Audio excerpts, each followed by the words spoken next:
रघुकुल रीत सदा चली आई, प्राण जाए पर वचन न जाए। तो उन्होंने वचन तो पालन ही नहीं करा। मुझे अच्छे से याद है जब वो पटाखे फोड़ के गए, यहाँ लड्डू खिलाए, उन्होंने ये वचन दिया था कि कोई भी दुकान नहीं टूटेगी। अब उनका वचन ही होगा। आपका किरदार का ही आप नहीं रहे तो क्या करोगे, मुझे बताओ। चाहे 2 टाइम की रोटी खा रहा था, चाहे 1 की खा रहा था, 3 की खा रहा था, लेकिन अपने घर में छुप के खा रहा था, किसी के आगे अपनी पीड़ा नहीं बता रहा था।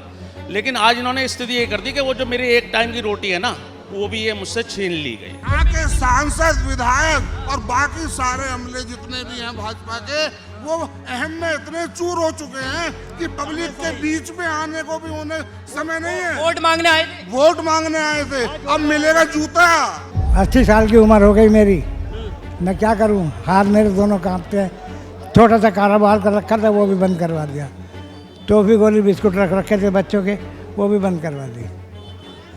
अब ये आवास विकास क्या करेगा, मारेगा हमें चिंता को, हमारे परिवार को मारेगा। सोचने की बात है कि मिडिल क्लास बिल्कुल खत्म कर दिया जा रहा है। हमारा आयुष्मान कार्ड नहीं बनेगा, हमारा राशन कार्ड नहीं बनेगा, उल्टा हम पेनल्टी के दायरे में आ गए, हमारे मकान तोड़ दिए जाएंगे। और मैं अब से नहीं, सन 50 से बीजेपी को वोट दे रहा हूँ। मैं कह रहा हूँ मेरे अब तक के सारे वोट खराब हो गए। हुकूमत के नशे में इतना चूर हो गए कि अपने आवाम से ही कोसों दूर हो गए, और जिनके कदमों में बिछाए थे हमने जीत के फूल, वही अपनों के कहने उनके सितम से ही हम चकनाचूर हो गए। मैं अपने बच्चों को भी कह के जाऊंगा कि उधर की तरफ पैर करके मत सोना, जिधर उधर उनकी पार्टी का मुख्यालय है, जिधर उनकी पार्टी का मुख्यालय है उधर पैर करके भी मत सोना। मोदी तेरे राज में कटोरा आ गया हाथ में, ये कहना है मेरठ के निवासियों का, जिन्होंने पूर्ण रूप से यहाँ पर सरकार को चुना था, यूपी में अपने एक मुख्यमंत्री को चुना था, जिनके फैसलों पर इतना भरोसा था कि आंखें मूंद कर जिधर भी चाहे उधर बुलडोजर घूम जाता था। लेकिन आज ये जो बुलडोजर है वो सीधा उन लोगों पे पहुंच गया है जो पूर्ण रूप से उनके समर्थक माने जाते हैं। उनके जो समर्थक यहाँ पर समझे जाते हैं, सर क्या कहेंगे, ये तो पूर्ण रूप से एक जुमलेबाजी, अपना बनकर लूट लिया। आज तक जिसके अलावा सोचा नहीं था, उसी ने गर्दन पे छुरी ऐसी मारी है कि वो आधी गले में और आधी गले के बाहर है। अब वो निकालूं तो भी मरूं और ना निकालूं तो भी मरूं। उसके बाद कोई देखने वाला भी नहीं है, देखने वाला भी कोई नहीं। वेंटिलेटर कहाँ से मिलेंगे, हॉस्पिटल भी बंद कर दिए, दुकानें बंद कर दी है, बंद कर दी है। अब तो मौत निश्चित है। अब या तो जेल में ले जाकर मार लो या फिर यहाँ मार लो। मैं मोदी योगी जी से कहना चाहता हूँ, एक बार यहाँ के दुख को देखें, एक बार यार कुछ फैसला बदले, कोई तो ऐसा फैसला लावे जिससे इनका कोई मसला हल होवे। हर मीडिया पे हर जगह है। यहाँ के सांसद, विधायक और बाकी सारे अमले जितने भी हैं भाजपा के, वो अहम में इतने चूर हो चुके हैं कि पब्लिक के बीच में आने को भी उन्हें समय नहीं है। वोट मांगने आए थे। वोट मांगने आए थे, अब मिलेगा जूता, अब मिलेगा जूता। तो इसी डर से तो नहीं आ रहे यहाँ पे। हाँ, तो अब मिलेगा जूता। वो किस मुंह से आएंगे, शर्म आनी चाहिए उन लोगों को। हैं, जब कॉम्प्लेक्स टूटा था तो ये दिवाली मना रहे थे, जबकि उन्हें शरीफ होना चाहिए इनके दुख में। वो शटर जो उठाए गए थे वो भी जुमलेबाजी, खत्म, जुमलेबाजी, सिर्फ जुमलेबाजी थी। सब जो उन्हें मालूम था कि ऐसा होगा वो दोबारा नहीं आए, उन्हें मालूम था कि इनकी गर्दन पे ऐसे छुरी चलेगी। बात डर की नहीं है कि वो उनके जूत लेंगे, बात ये नहीं है, बात है इनके दुख में एक बार शामिल तो हो जा, भले ही वोट मिले ना मिले पर शामिल तो हो। नेता चुनाया आपने, आपका अधिकार है, उन्हें हमने चुना है, पर हमारे लिए आवे तो हमारे दुख में तो शामिल हो जा। जी बाबू जी, इस आप कांपते हुए हाथ देख सकते हैं, ये क्या लिखा हुआ है इस पे कि राम राज का देकर सपना लूट लिया हमें बनाकर अपना। हाँ, लूट लिया जी। 80 साल की उम्र हो गई मेरी, मैं क्या करूं, हाथ मेरे दोनों कांपते हैं। छोटा सा कारोबार कर रखा था, वो भी बंद करवा दिया। टॉफी गोली बिस्कुट रख रखे थे बच्चों के, वो भी बंद करवा दी। अब ये आवास विकास क्या करेगा, मारेगा हमें चिंता को, हमारे परिवार को मारेगा। क्या करेंगे, रहेगा तब कैसे काम चलेगा ये बताओ मेरे। वैसे नौकरी नहीं है, परेशान है व्यापारी, जब रोजगार ही नहीं होगा तो क्या होगा, कहाँ जाएंगे हम, पाकिस्तान जाएंगे क्या या अमेरिका जाएंगे। रोजगार भी नहीं, घर है तो घर भी, स्कूल है तो स्कूल हटा दिए, और अस्पताल है तो अस्पताल कहाँ जाएंगे बताओ। अच्छा, सवाल यह आता है, क्या इसलिए आंख मूंद कर उस सरकार पे भरोसा किया था, दोबारा भरोसा किया गया था? करा था मगर अब नहीं करेंगे। अब नहीं करेंगे, अब सोच के देंगे वोट। सब जिसने हमारी रोजी रोटी छीन ली, मैं अपने बच्चों को भी कह के जाऊंगा कि उधर की तरफ पैर करके मत सोना, जिधर उधर उनकी पार्टी का मुख्यालय है, जिधर उनकी पार्टी का मुख्यालय है उधर पैर करके भी मत सोना। कहते हैं ना कि हुकूमत के नशे में इतना चूर हो गए कि अपने आवाम से ही कोसों दूर हो गए, और जिनके कदमों में बिछाए थे हमने जीत के फूल, वही अपनों के कहते उनके सितम से ही हम चकनाचूर हो गए। बहुत बहुत छोटी लाइन है, कड़वी लाइन है कि जो जिनके लिए हमने जीत के अंजाम का डर अभी भी नहीं है। नहीं, अंजाम का अब काहे को डर जब कुछ बचा ही नहीं, अब खोने के लिए बचा ही क्या, अब किस बात का डर। सवाल ये आ जाता है, वोटर आप थे, आपके वोट से चुने गए थे, जब ये अवैध है तो वो कैसे वैध है? यही तो मैं भी कहना चाह रहा हूँ आपसे, कहीं ना इतनी बड़ी बात कि वो भी अवैध हो जाएंगे, 5 महीने बाद वो भी अवैध हो जाएंगे सारे।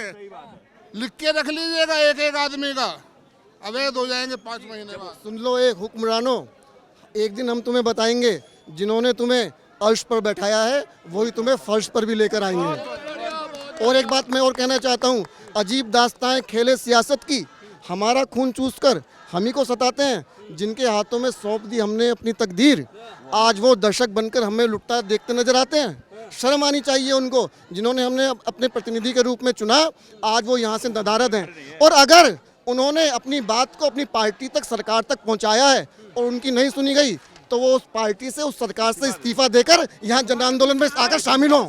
हमारे बीच में बड़ा एक यहाँ से कितने सांसद हैं, कितने विधायक हैं, कितने मंत्री हैं, क्या वो सिर्फ हुकूमत करने के लिए हमने बनाए उनको? हमने उनको हुकूमत करने के लिए नहीं बनाए। सुप्रीम कोर्ट पे भी सू मोटर का एक ऑप्शन होता है, आप अधिवक्ता हैं, आप जानते होंगे, वो छोटे छोटे निर्णयों के लिए रात में भी लिए गए हैं।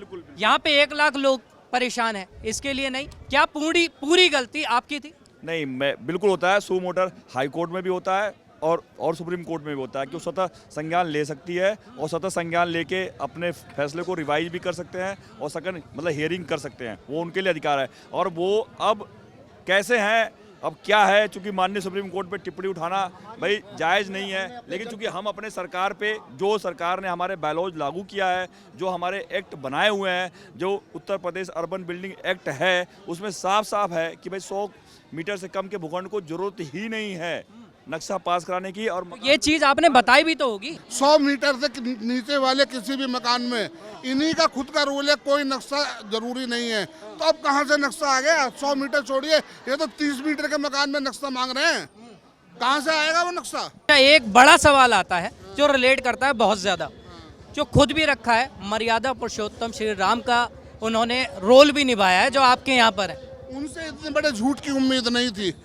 जो काम श्री राम करके यहाँ कहे हैं ना कि उठाओ शटर बांटो लड्डू, अब हो गया काम, नहीं कोई दुकान रहेगी, उससे झूठा वो बम्बई कहते हैं, शूटिंग चल रही थी यहाँ पर, शूटिंग चली, सिर्फ शूटिंग थी, कुछ नहीं था। उन्होंने पब्लिक की भावनाओं को आहत किया है, पब्लिक की भावनाओं के साथ खेला है, खिलवाड़ करा है श्री राम ने। और उस आदमी का श्री राम का रूप धर के पब्लिक को पागल बनाया है। वो सांसद बना, आज अपना जो वोट था, लग रहा है कि वो आज खराब हो गया। 100% खराब हो गया। और मैं अब से नहीं, सन 50 से बीजेपी को वोट दे रहा हूँ। मैं कह रहा हूँ मेरे अब तक के सारे वोट खराब हो गए। मुझे मंदिर तो मिल गया हमें, मंदिर तो मुझे क्या रोटी खाने को मिल गई, जब मेरी रोजी रोटी छीनी जा रही है? बताइए मुझे, क्या कहेंगे भैया? अभी बताओ भैया, वोट बैंक हो रही है केवल सरकार अपना वोट बैंक हो रही है। शास्त्री का मेन मार्केट जो था वोट बैंक था केवल लोगों ने, आज लोग जो दूसरे हैं, जो आपसे कहीं ना कहीं जल भी रहे होंगे या हर्षित हो रहे होंगे, वो कह रहे हैं कि राम मंदिर तो मिल गया। विदाउट क्लियरेंस के आप यहाँ से मार्केट खोल दोगे? सरकार से मिला क्या? जी। कौन जीता है भाई? राम मंदिर दिया, राम मंदिर में बीजेपी जीती क्या पोजीशन मिला? वहाँ भी हाल हुआ। लोगों को कहीं ना कहीं समझ में आने लगी। राम जी ने वहाँ भी हरा दिया, राम जी ने वहाँ भी हरा दिया अयोध्या में। अब सोचो, तो राम जी भी खुश नहीं है। विदाउट क्लियरेंस के होटल खोल दोगे आप, हॉस्पिटल खोल दोगे, स्कूल खोल दोगे, मार्केट खोल दोगे? आप बताओ मुझे। आप खोल सकती है। इंसान को इमरजेंसी में हॉस्पिटल कहाँ चाहिए होते हैं? नियरेस्ट में चाहिए होते हैं। अब ये कहते हैं रेजिडेंसी से हटा दो, तो इंसान जब मर जाएगा 10 किलोमीटर जाएगा हॉस्पिटल में जाने के लिए।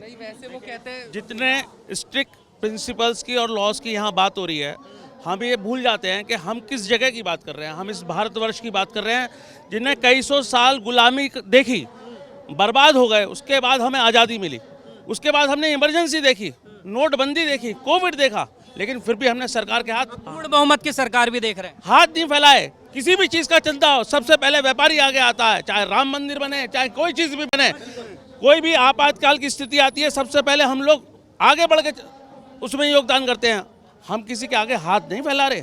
हमने अपने छोटे छोटे मकानों में एक छोटी सी दुकान अपना जीवन यापन करने के लिए, मेरा बच्चा दूध मांगेगा, ब्रेड मांगेगा, उसकी स्कूल की फीस देनी है, हमने एक छोटी सी दुकान खोल रखी है।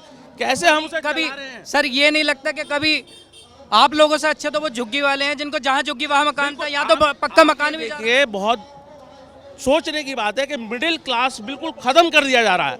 हमारा आयुष्मान कार्ड नहीं बनेगा, हमारा राशन कार्ड नहीं बनेगा, उल्टा हम पेनल्टी के दायरे में आ गए, हमारे मकान तोड़ दिए जाएंगे। आप ये बताइए, जिस समय मैं पढ़ता था, मैंने ग्रेजुएशन करी, मैंने एक्सचेंज में, एम्प्लॉयमेंट एक्सचेंज में अपनी अर्जी डाली, क्या उस अर्जी का कुछ हुआ? क्या सरकार के पास इतना पर्याप्त साधन था कि मुझे नौकरी दे पाती? मेरे पिताजी ने एक छोटा सा मकान लिया, 38,000 रुपये के मकान की किस्तें नहीं दी जाती थी भाई साहब। सच्चाई इन तुगलकी फरमानों से अलग है। कैसे कैसे उन मकानों की किस्तें दी गई, कैसे कैसे उन्होंने देखा मेरा बेटा बड़ा हो गया, अब ये क्या करेगा, इसकी शादी भी करनी है, तो उन्होंने अपने घर में एक छोटी सी दुकान मुझे खुलवा दी। मैं उसमें अपना हथौड़ी ठोक ठोक के काम कर रहा हूँ, और आज 30-35 साल से मेरा भी परिवार होगा। सबसे बड़ी विडम्बना ये आ रही है कि स्कूल भी बंद है। मेरी 2 बेटियां हैं, बड़ी भी हो रही हैं वो, अब मैं क्या करूँ आगे? बेटी बचाओ बेटी पढ़ाओ, कहाँ से पढ़ाऊंगा मैं? आप मुझे नौकरी दोगे? स्कूल ही बंद कर दिए। बेटी बचाओ तो दूर की बात है, एमपीजीएस इतना पुराना स्कूल वो ही बंद कर दिया। ये तो नहीं है कि वो बाबा साहब अम्बेडकर ने कहा था कि अगर तुम पढ़ गए वो तुम्हें सब कुछ देंगे लेकिन पढ़ाई नहीं देंगे, क्योंकि पढ़ गए तो आप जॉब मांगोगे, आप रोजगार मांगोगे। रोजगार तो हमारे पास पहले भी था, हम लोग बच्चों के, मेरे हमारे फादर्स के पास था, दादा के पास, सबके पास, वो सब तुमने छीन के बैठ गए। हमने रघुकुल रीत सदा चली आई, प्राण जाए पर वचन न जाए, तो उन्होंने वचन तो पालन ही नहीं करा। मुझे अच्छे से याद है जब वो पटाखे फोड़ के गए, यहाँ लड्डू खिलाए, उन्होंने ये वचन दिया था कि कोई भी दुकान नहीं टूटेगी। अब उनका वचन ही होगा, आपका किरदार का ही आप नहीं रहे तो क्या करोगे मुझे बताओ। बड़ी समस्या ये है कि स्वाभिमानी लोगों के मर्यादा पे ठेस लगी है। मैं अपने घर में कितना कमा रहा था, चाहे 2 टाइम की रोटी खा रहा था, चाहे 1 की खा रहा था, 3 की खा रहा था, लेकिन अपने घर में छुप के खा रहा था, किसी के आगे अपनी पीड़ा नहीं बता रहा था। लेकिन आज इन्होंने स्थिति ये कर दी कि वो जो मेरी 1 टाइम की रोटी है ना, वो भी ये मुझसे छीन ली गई। ज़्यादा बातचीत के लिए कवलजीत सिंह जी हमारे साथ मौजूद हैं। सर क्या कहेंगे, ये जो आज स्थितियाँ बन के आ रही हैं, कैसे देख रहे हैं? सर, मैं Kawaljeet Singh, all India school leaders association का मैं राष्ट्रीय अध्यक्ष हूँ। जो कुछ हो रहा है देख के सिर्फ और सिर्फ आंखों से आंसू ही आ रहे हैं। 34 मीटर के मकान में जो 50 गज का भी पूरा नहीं है, उसमें 5 फीट का फ्रंट जब ये छोड़ते हैं, उसके बाद उस घर में एक कमरा बनाने के लायक भी जगह बड़ी मुश्किल से बचती है। जब ये सब कुछ, ये पूरा मार्केट प्लान बनाया गया, उस समय पर मार्केट की क्या स्थिति थी, रहने वालों की क्या स्थिति थी, फ्यूचर को देख के सरकार के, उस समय की सरकारों ने क्या बनाया। जब पुराने शहर हुआ करते थे, गलियां छोटी थी, आज शहर बड़े हो गए हैं, गलियां चौड़ी हो गई हैं। भविष्य को देखकर चीज़ें बनाई जाती हैं जो कि उस समय पर नहीं बनाई गई, जिसका खामियाजा आज हम सब लोग यहाँ पर भुगत रहे हैं। सबसे बड़ी बात यह है कि जिन बच्चों के हाथ में आज किताबें होनी चाहिए थी, जिन बच्चों के हाथ में इस देश का भविष्य है, वो यहाँ पर हैं, प्रोटेस्ट कर रहे हैं सड़कों पर। जो माननीय सुप्रीम कोर्ट का ऑर्डर आया है, जिसमें हम मर्सी अपील लगाने जा रहे हैं, क्योंकि दया याचिका दायर तो हमें करनी पड़ेगी। भारत के 90% से ज़्यादा स्कूल वो आवासीय क्षेत्रों में और आवासीय बिल्डिंग्स में ही चल रहे हैं। जो लोअर मिडिल इनकम ग्रुप है, जो मिडिल क्लास लोग हैं, जो राइट टू एजुकेशन कानून भी कहता है कि 6 साल तक का बच्चा अपने घर से 1 किलोमीटर के रेडियस के अंदर ही पढ़े, वो बच्चे कहाँ जाएंगे? बड़े स्कूल 8-8, 10-10 हज़ार, 15-15 हज़ार रुपये महीने की फ़ीस। क्या एक ऐसा व्यक्ति जिसकी मंथली इनकम ही 20,000 रुपये है, वो अगर उसके 2 बच्चे भी हैं तो 8,000 रुपये महीने की फ़ीस, केवल फ़ीस, उसका ट्रांसपोर्ट क्योंकि वो घर से दूर होगा, क्योंकि उसे अपने काम करने भी जाना है, उसकी यूनिफॉर्म, वो सब कुछ कैसे अफोर्ड करेगा? सर एक बड़ा सवाल आता है और एक स्कीम भी याद आती है जिसका सरकार ने बढ़ चढ़कर प्रमोट भी किया था कि 1 किलोमीटर के दायरे में बच्चों के नाम आएंगे और उन्हें फ्री शिक्षा दी जाएगी। क्या इन स्कूलों में नहीं थी? हर स्कूल के अंदर राइट टू एजुकेशन एक्ट के तहत 25% बच्चे निःशुल्क पढ़ाए जाते हैं, जिसके अंदर सरकार भी ये मानती है कि स्कूल्स जितने भी हैं वो कमर्शियल एक्टिविटीज़ में नहीं आते हैं। सरकार कहती है कि आप नॉट फॉर प्रॉफिट हैं, आप चैरिटेबल हैं, आपको 25% बच्चे मुफ्त पढ़ाने हैं, जो कि हर स्कूल पालन करता है। सबसे बड़ा सवाल तो उन बच्चों को लेकर हो गया है कि वो राइट टू एजुकेशन एक्ट के तहत जो बच्चे मुफ्त में पढ़ रहे हैं वो कहाँ जाएंगे? क्या 90% भारत के बच्चे क्या अब वो अनपढ़ होने जा रहे हैं? सरकार साहब जो कहते थे सर, वो बात याद आ जाती है कि ये तुम्हें सब कुछ देंगे, सिर्फ एजुकेशन नहीं देंगे, पढ़ाई नहीं देंगे। देखिए, बाबा साहब एक ऐसे व्यक्तित्व जिनकी वजह से आज हम सब लोग यहाँ पर सही तरीके से इस भारत में कानून का राज में हम रह रहे हैं, संविधान वो हमें देकर गए हैं। लेकिन मुझे विश्वास है सरकार पर कुछ ना कुछ उपाय, कुछ ना कुछ कानून इस तरह का ज़रूर लेकर आएंगे जिससे यहाँ पर ये जो चीज़ें हैं ये व्यवस्थित हो पाएंगी। इनका नियमितीकरण होना बड़ा आवश्यक है। पूरे भारत के अंदर ना जाने कितने कॉलोनीज ऐसी हैं जो अनियमित हैं, पूरी तरह से जो गैर कानूनी हैं, उनको भी समय के साथ स्थिति को समझते हुए सरकारों द्वारा नियमित किया जाता है। 1151 दिल्ली में भी की गई हैं और कल ही एलजी साहब ने उसकी बात उठाई। यहाँ तो पक्के बने हुए हैं, उनमें दुकान भी हैं, रोजगार भी यहीं से, घर परिवार भी यहीं से, फिर भी आज यहाँ पूर्व सूचना के बंद हुए हैं ना, तो पूर्व सूचना कोई दी हम अगर स्कूल्स की बात करी जाए तो स्कूल्स ना तो पक्षकार थे ना विपक्षी थे। सिंपैथी लेने के लिए आवास विकास के वकील के द्वारा ये कहा गया कि इन बिल्डिंग्स के अंदर स्कूल और अस्पताल भी संचालित होते हैं, बैंक्स भी संचालित होते हैं। बिना अब माननीय न्यायाधीश ने उनसे पूछा कि क्या आप स्कूल्स और हॉस्पिटल्स को भी रिप्रेजेंट कर रहे हैं? उन्होंने कहा नहीं। क्या आप जानते हैं कि उनके पास फायर सर्टिफिकेट, फायर एनओसी है? वो चुप रहे। क्या ये मान्यता प्राप्त हैं? वो चुप रहे। और तुरंत ऑर्डर हो गया कि उन बिल्डिंग्स को तुरंत सील कर दिया जाए। 24 घंटे से भी कम समय में वो सील। सबसे बड़ा ये आता है कि इसमें गलती किसकी थी? अगर आपके पास एनओसी नहीं थी, अगर आपके पास ये सब नहीं था, सब कुछ था, सब कुछ था। मैं कह रहा हूँ अगर नहीं था तो गलती किसकी थी? आप लोग कहाँ क्यों नहीं थे? बिल्कुल, हम लोगों ने कहा होता, अगर हमारा वहाँ पर रिप्रेजेंटेशन होता। हमारा तो रिप्रेजेंटेशन ही नहीं था किसी भी तरह से, ना हमारा कोई वकील था, ना हम लोग खुद थे। तो हम अब कल जाके, हमने परसों जाके अपनी तरफ से अपना पक्ष रखा है, जिसको न्यायालय ने आंशिक तौर पर सुना है और अगली 14 तारीख दी है, 14 जुलाई की, जहाँ पर हमारा पूर्ण पक्ष सुना जाएगा। जी। तो ये कहीं ना कहीं एक आखिरी आस दिखाई देती है। यहाँ पर दया याचिका मांगी जा रही है और आप देखेंगे कि लोग जो हैं वो यहाँ पर चिल्लाते हुए, लोग अपनी जो पीड़ा है उसको आज यहाँ पर फूटती हुई नज़र आ रही है, क्योंकि वो कहीं ना कहीं हताश है, वो लोग यहाँ पर हताश हैं, वो उनके बच्चे यहाँ पर हताश हैं और हताशा के सिवा यहाँ पर कुछ नज़र नहीं आता है। क्योंकि जो माननीय सुप्रीम कोर्ट ने पूछा था, जो सवाल पूछे थे, उनको ही जब प्रस्तुत नहीं किया गया तो आधारों पर जो ये निर्णय ले लिए जाते हैं वो कैसे ले लिए जाते हैं? बड़े सवाल है जो निकलकर सामने आते हैं। क्यों ऐसी चीज़ें आखिर हुई? आपकी क्या है इस पर राय? हमें कमेंट कर ज़रूर बताएं। कैमरामैन सुमित के साथ नवदीप शर्मा की रिपोर्ट, मेरठ।